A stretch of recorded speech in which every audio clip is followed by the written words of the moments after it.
Bonjour tout le monde. Bonjour. Alors aujourd'hui, c'est moi, maman, qui a pris le micro. Pourquoi? On sait pas. Oh, si vous savez. Si.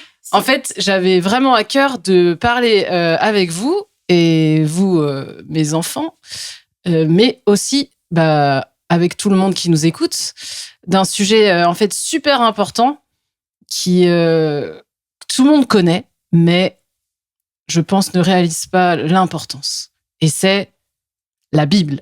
Ouais, Et oui, podcast La Bible en famille, faut qu'on parle de la Bible. forcément. Donc déjà, j'avais envie de vous poser la question, chacun à votre tour. On va peut-être commencer par d'abord Naïs.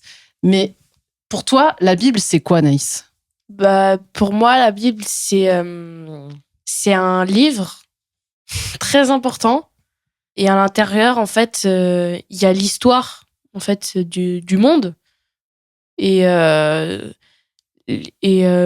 surtout aussi, il y a les témoignages des apôtres et des disciples de Jésus et de Dieu. Parce qu'il y a aussi dans l'Ancien Testament. Et il y a aussi, du coup, forcément, pour moi, ce que Jésus et Dieu ont dit à leurs disciples.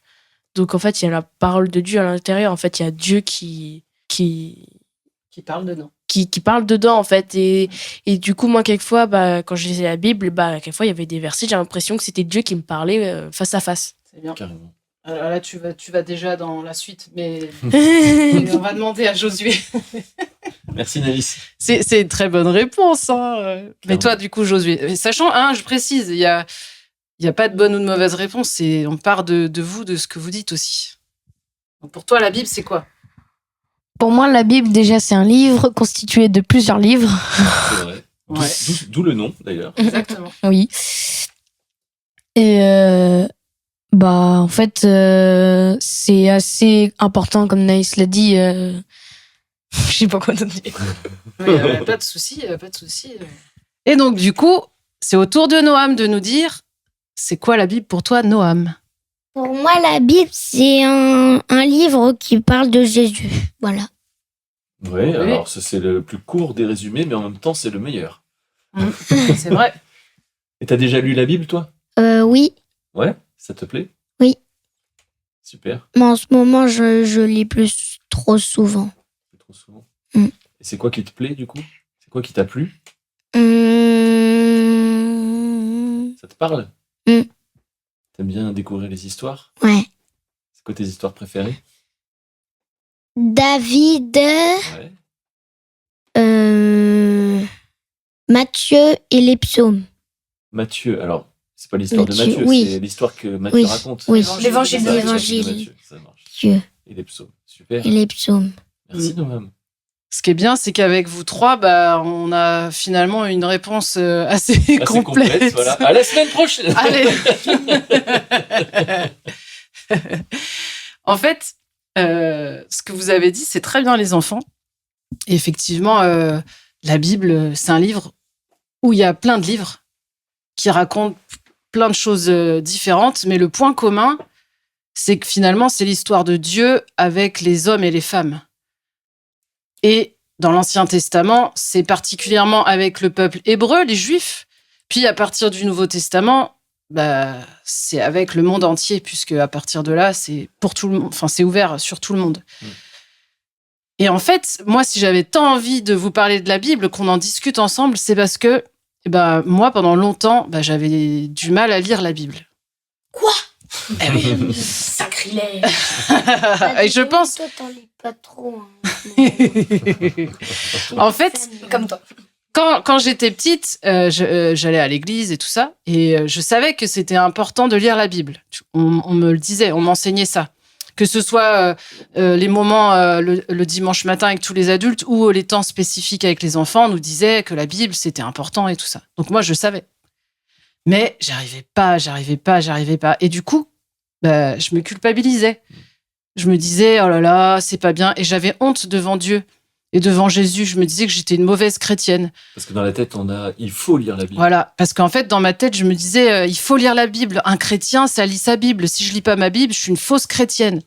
Et en fait, pendant très longtemps, jusqu'à même l'âge adulte, Bah, j'avais beaucoup de mal. Alors, je la lisais quand même. Hein. J'aimais bien les psaumes moi aussi. Les psaumes, c'était ce que je préférais. Parce que quand j'avais pas le moral, je lisais les psaumes et je me retrouvais bien avec David. Mais j'arrivais pas. Et en fait, quand je lisais les évangiles, tu vois, je lisais Jésus. Et quand Jésus, il disputait les pharisiens et qui disaient hypocrite et tout ça, moi, j'avais l'impression qu'il me parlait parce que justement, moi, je me sentais hypocrite. Parce que je lisais pas ma Bible et que souvent, j'avais peur de dire à mes copains et copines à l'école que j'étais chrétienne. Et du coup, j'avais honte. Donc, j'avais l'impression d'être hypocrite. Donc, bref. En fait, c'est le diable qui essayait qui m'a mis des choses dans la tête pour m'empêcher de lire la Bible.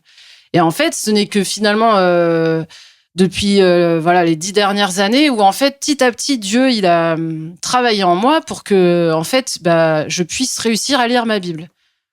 Et vous savez, la première chose qu'il a faite, c'est qu'il m'a fait comprendre que la Bible, lire la Bible, c'est pas un devoir, c'est pas un ordre, c'est pas une loi comme ça, tu vois, qu'on dit tu dois faire ci, tu dois pas faire ça, etc. Vas-y, qu'est-ce que tu veux dire? Voilà, c'est pas comme si je dois lire 100 pages par jour, tous les jours. Ouais. Moi, il y a pas longtemps, il y a Dieu qui m'a fait recevoir quelque chose, c'est il ne faut pas lire, il faut savoir lire. Alors ça, c'est intéressant. Vas-y, explique un peu. Justement, on se dit, il faut lire sa Bible. Je suis obligée de lire ma Bible. Sinon, je ne suis pas un bon chrétien. Je ne respecte pas ce que Dieu m'a dit de faire. Parce qu'en plus, tu croyais que Dieu, il voulait que tu lises ta Bible. Je crois pas que En fait, c'était parce que des hommes, des personnes, en fait, des chrétiens, alors avec des bonnes intentions, mais dans la façon dont ils en parlaient, soit d'une manière directe, soit indirectement, il disait qu'il fallait lire sa Bible. Il faut lire sa Bible.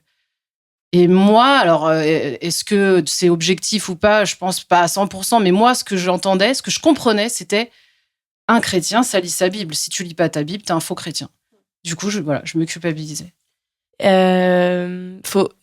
ne faut pas lire, justement, il faut savoir lire.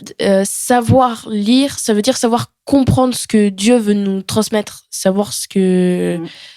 Finalement, savoir lire, c'est un peu savoir écouter, quoi, quand on lit. Voilà, c'est ça, c'est... Laisser Dieu nous parler, quoi. Ouais, en fait, parce que justement, à un moment, je lis un livre, et en fait, c'est Andrew Murray, et en fait, j'étais au 2e chapitre, j'allais le commencer un soir, je lis les 5 premiers mots, et puis tout de suite, je retiens, tout de suite, il y a un truc et boum, ça me parle, je sais ce que je dois faire, j'ai une nouvelle éclaircie. Et en fait, tout de suite après, je me dis, mais ça sert à rien de continuer à lire, c'est bon, j'ai largement eu ma dose. Et en fait, c'est là où je me suis dit, et c'est là où j'ai reçu la parole, Dieu m'a dit, il ne faut pas lire, Naïs, il faut savoir lire. Et en fait, t'es pas obligé de lire, il faut que je lise un chapitre par jour de la Bible. Non, il te suffit de 2 mots, et en fait, ça pourrait largement te suffire. Amen. Elle a tout dit, hein. Mais en fait, c'est exactement ça, Naïs. J'avais un mauvais rapport avec la Bible. Voilà, comme si c'était un devoir. Et en fait, Dieu m'a fait comprendre. Mais Sarah, c'est pas un devoir. C'est une nécessité. C'est-à-dire, tu en as besoin comme la nourriture. Tu veux dire un truc, Josué? Oui. C'est que, en fait, la Bible, c'est pas parce que t'as pas la Bible que t'es pas chrétien. Être chrétien, c'est pas avoir la Bible et la lire. Enfin, c'est pas juste ça. Il y a pas du tout que la Bible, il y a plein de trucs. C'est savoir écouter, parler avec Dieu, être en relation avec lui et c'est pas, en fait, c'est pas juste lire la Bible. Déjà, c'est comprendre sa parole à travers la Bible pour être plus près de lui. C'est un moyen de se rapprocher un peu de lui, on va dire. Mais c'est pas le seul moyen pour être avec Dieu. C'est vrai ce que tu dis, c'est pas le seul moyen, mais c'est vrai que ça reste quand même un moyen dominant et prépondérant que Dieu nous a laissé pour être aussi un guide aussi, pour comprendre les choses d'en haut, et surtout, comme les enfants ils l'ont dit, être un témoignage de ce qui a été vécu. C'est-à-dire que dedans, on a quand même les témoins oculaires de la vie de Jésus, de la mort de Jésus et de sa résurrection. Donc, il n'y a pas meilleur que des témoins oculaires. Témoins oculaires, ça veut dire qui ont vu les choses. Donc, c'est vrai ce que tu dis, Josué. Et d'ailleurs, dans des pays où les Bibles sont interdites, ouais, ça existe. Des fois, il y a des gens qui ont réussi à récupérer juste un verset, par exemple. Et ils méditent ce verset tous les jours.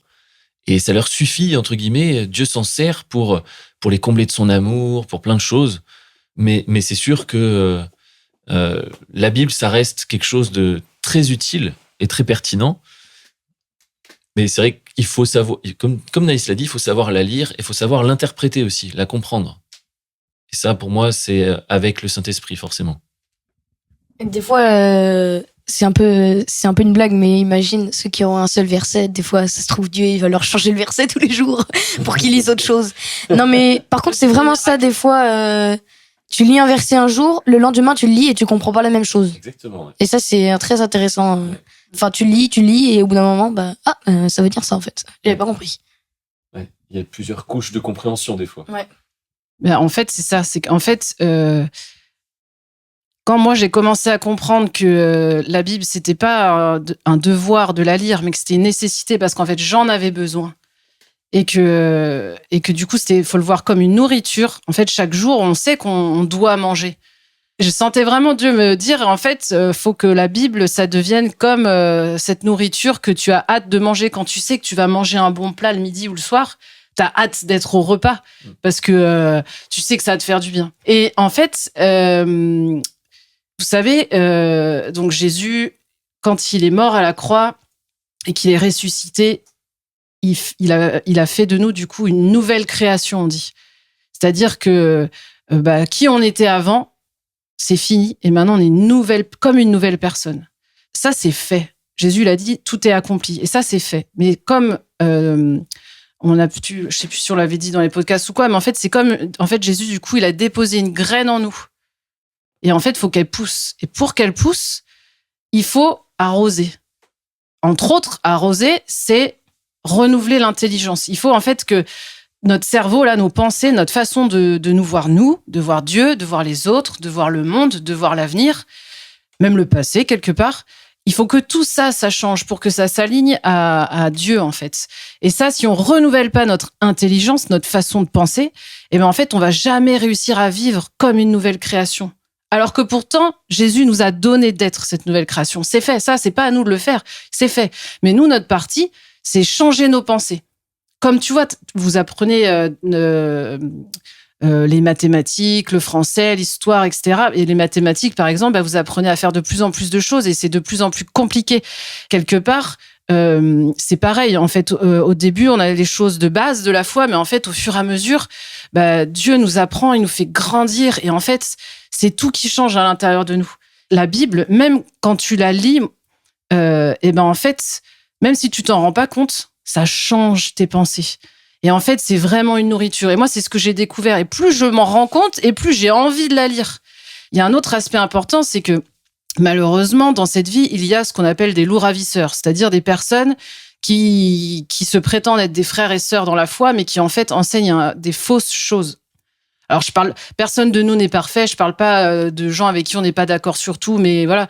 Non, je parle vraiment de gens qui, du coup, n'amènent pas du tout à Jésus, mais qui emmènent, souvent, c'est pour leur propre gain ou pour des choses qui sont pas Jésus.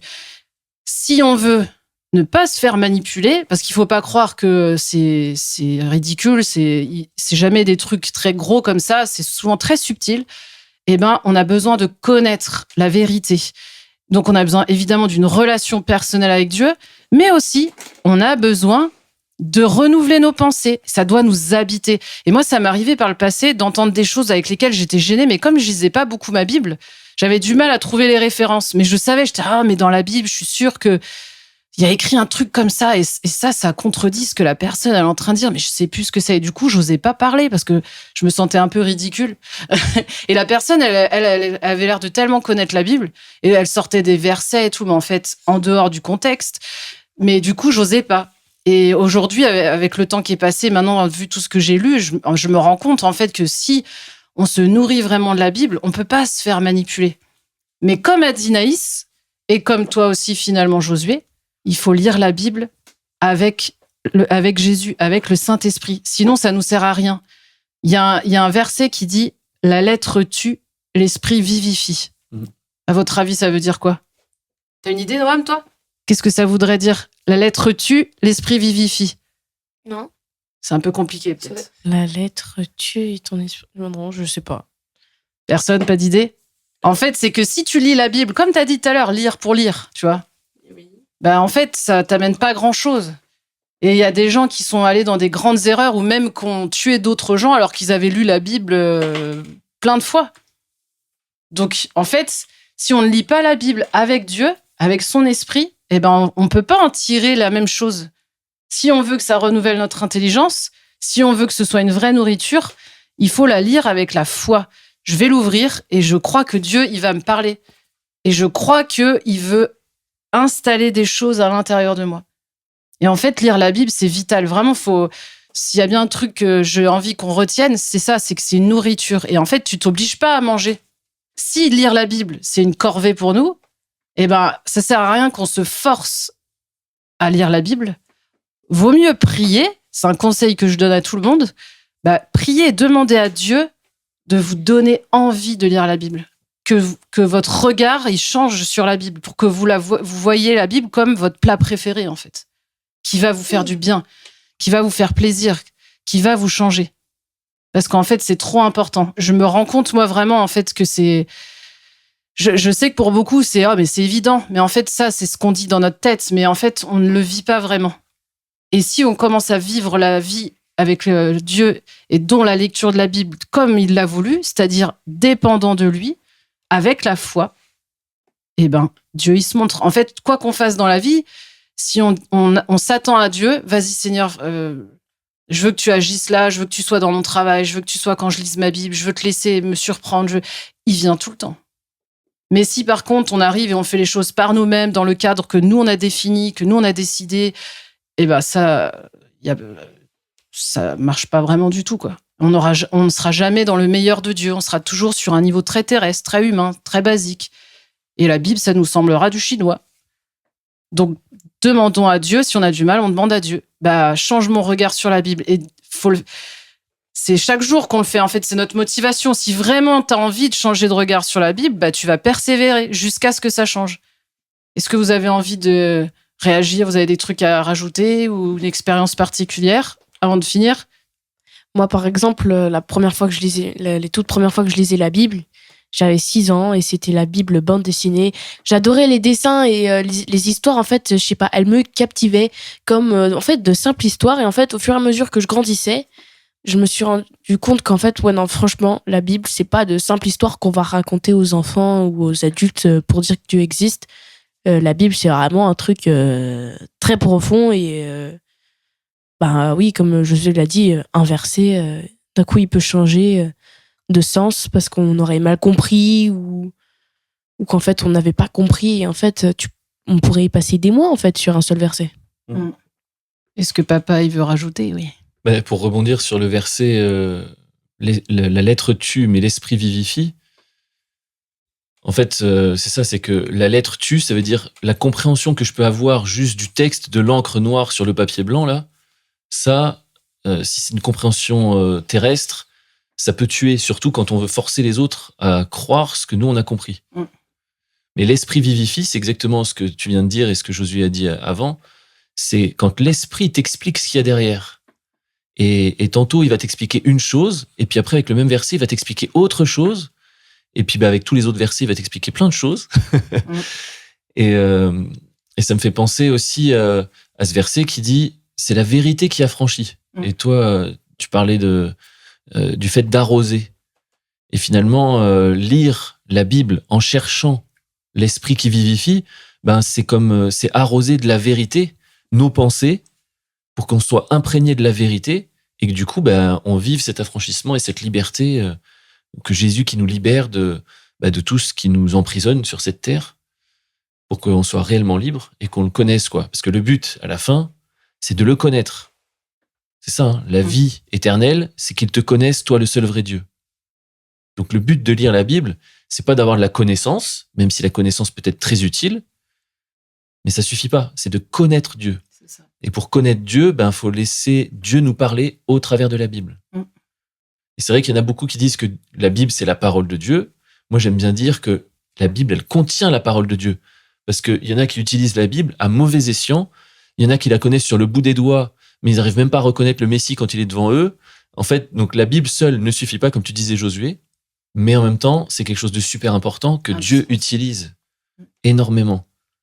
Il faut vraiment cette cohésion du tout, quoi. C'est, moi, je suis disposé, je fais l'effort, entre guillemets, où j'ai compris à quel point c'est un besoin, donc je mets du temps à part, je néglige pas, en fait, ce temps de lecture, mais avec l'esprit disposé à recevoir des paroles vivantes de Dieu qui vont me vivifier, c'est-à-dire me donner la vie, quoi. Et c'est pas compliqué parce que, comme a dit Naïs, ça peut être juste un verset, une phrase. Et en fait, parce que souvent on dit oui, mais j'ai pas le temps. En vérité, on a tous le temps. C'est une question de choix. Surtout pour un seul verset. Mais voilà. Mais justement, en fait, c'est pas Dieu ne nous dit pas 3 heures et puis non, c'est rien de tout ça. C'est vraiment une histoire de cœur et de motivation. Et moi, je veux vraiment encourager tout le monde à grandir dans cette expérience et à demander à Dieu de nous aider. Il n'y a pas de honte à pas réussir à lire la Bible. Moi, je vous le dis, pendant, 30 ans de ma vie, j'ai pas réussi à la lire vraiment. Et maintenant, depuis, c'est merveilleux, vraiment, je vous assure. Et dans les temps qu'on vit, c'est super important. Vraiment, c'est vital, en fait. Il faut que tout le monde lise sa Bible, du plus petit au plus grand, mais avec l'Esprit de Dieu, vraiment avec cette soif d'apprendre à connaître Dieu, d'apprendre à connaître notre identité, celle que Jésus nous a donnée au prix de sa vie, en fait. C'est trop important. Bon, voilà, on a fait le tour. En tout cas... Probablement pas le tour entier. Non, pas le tour entier, mais en tout cas pour aujourd'hui. Et moi, je suis vraiment impressionnée de vos réponses, les enfants. À chaque fois, vous me bluffez. Et moi, ce qui me fait plaisir en tant que parent, et j'encourage les parents qui écoutent, c'est que de voir que mes enfants... c'était mon cœur aussi, c'est que mes enfants, ils partent de moins bas que moi.